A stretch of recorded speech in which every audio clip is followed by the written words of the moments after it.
కృతజ్ఞతలు తెలుపుతున్న మిత్రులారా, ఇవాళ పెద్దలు మల్లికార్జున్ ఖర్గే గారు రేవంత్ రెడ్డి తెలంగాణ ముఖ్యమంత్రి అని ఈ వేదిక మీద పిలిచినప్పుడు ఈ కష్టం, ఈ శ్రమ,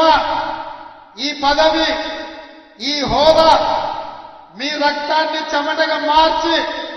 మీరు కఠోరమైన దీక్ష చేసి వీరోచితమైన పోరాటం చేయడం వల్లనే ఈ తెలంగాణ గడ్డ మీద కాంగ్రెస్ పార్టీ జెండా ఎగరేయడం వల్లనే మీరేమంటే ఈ రోజు ఇక్కడ నిలబడి తెలంగాణ రాష్ట్ర ముఖ్యమంత్రిగా ఈ రోజు గౌరవించబడుతున్నాడంటే మీ అందరి అభిమానం మీరు గుండెల్లో పెట్టి చూసుకొని మీ భుజాల మీద మోసింది కాబట్టి ఈ రోజు ఇంత గొప్ప గౌరవం దక్కింది. మిత్రులారా,